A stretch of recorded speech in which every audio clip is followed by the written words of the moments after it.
సరే నిఖిల్ నువ్వు చెప్పు. మేము చిన్నప్పటి నుంచి మీతోనే ఉన్నా కదా. మరి ఇంట్లో లేవా శివాని? నాకైతే అసలు కాత్యాయని అని ట్యాగ్ లైన్ వచ్చేసి బోన్ చేసావా, కాత్యాయని లాంటి అమ్మాయి దొరకాలి, నువ్వే దొరికితే ఎంత బాగుంటది. ఇవన్నీ ఈమె రాసి పంపిస్తుంది.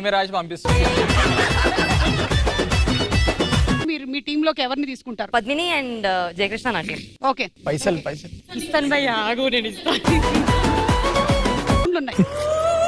ఎంత బుద్ధిగా వింటున్నాడు ఈ బాబు. ఎవరు ఇలాగే వినేవాడివా క్లాసెస్ కూడా? Topper ma'am. ఎంత వచ్చింది లాస్ట్ మార్క్? అదే తెలుసుకోవాలి, ఇది అయిపోగానే. శుభ్రంగా చదువుకోండి, ప్రేమ దోమని చెప్పి జీవితాలు పాడు చేసుకోవద్దు. నా అంత పైకి రావాలి. అది ఉందా? బుర్రించి ప్రిన్సిపల్ వీళ్ళ డాడీ, అందుకే ఏది రాసినా పాస్ చేసేస్తారు. ఆ డీన్ మా మమ్మీ తెలుసా నీకు? రాయి నువ్వు ముందు. ఓకే మ్యామ్, ఒకసారి మమ్మీకి చెప్పి క్వశ్చన్ పేపర్ తిప్పారా? సరే. అడ్డంగా కోసి ఉప్పు కారం పెట్టాలి.